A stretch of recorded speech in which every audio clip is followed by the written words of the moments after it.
Hey, it's Tyler Gray with FastCompany.com. I'm here with Andy Anatko, who has shared a wonderful little device with us today.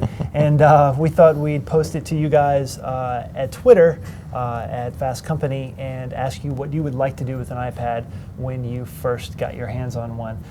Since we were able to, we figured we'd take a few of your suggestions and do them and show you exactly what that looks like.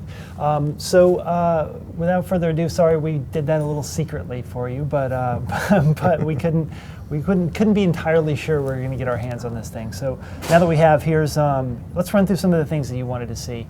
For one, a lot of you were really curious about how it looks when you read a book on it. So I don't know, Andy can probably show us how to best get in there. Yeah. I'm just learning how to use the thing. So. Well, obviously the standard that people want to compare it to is the Kindle reader. And the difference between the two, chiefly, is going to be that this has an LCD display, whereas the Kindle and most other e-ink readers have e-ink displays. So in a situation like this, bright sunlight with lots of glare, the Kindle is a lot easier to read because it doesn't have to compete with the sun. But it's easy for me to find an angle which the glare isn't a problem. And also, I find myself in a lot more reading situations where I'm in dim light. I would much rather have the backlight of the LCD than anything else. Right.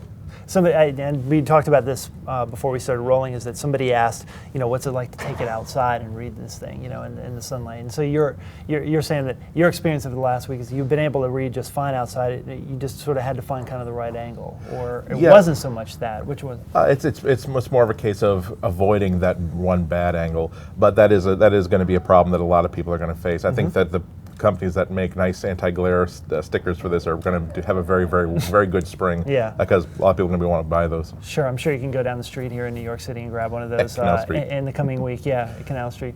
There's also some question about whether looking at this thing for too long is actually going to hurt your eyes. I mean, I look at a computer screen all day long. This come from my grandmother? Yeah. Is she on Twitter? I look at a computer all day long and it doesn't bother me too much. Yeah, and I've had this for about a week. I've probably read for about 8, 9, 10 hours on it, and I don't really mind that much, especially if you're used to reading books on the iPhone, because this is pretty much the exact same sort of display. Right. You've played with e-ink before and seen how some of those things work. How do you compare it to e-ink? It's more of a 50-50. I'd say they're both on the same footing because they don't have the same strengths, but they also have different weaknesses. So I find that most of the situations in which I'm reading books, on planes, in my house, in coffee shops, I much prefer to having this backlit screen. Also, this is a color screen, so you're used to the Kindle where it has to downsample all the pictures in a book to not only black and white, but really kind of crummy black and white, so you don't have that problem here. Yeah. But once again, if you're in the situation where you keep reading books outside, outdoors, not only the anti-glare screen, but also that huge hyper contrast, higher resolution display on the e-ink displays is going to really shine in those situations. Right.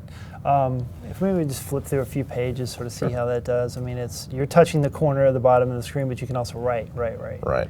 That's cool. A little bit of razzle dazzle, and if you look really closely, not only that, but if you look closely, it's actually the printing of this page is printed in backwards lettering. Right. And this one is though it's printed on vellum or something like that. Right, exactly. They want to show off how good the processor is and how good the animation is, I think. Yeah, and it flips with almost, there's not a lot of delay in when you put your finger on there when it actually turns.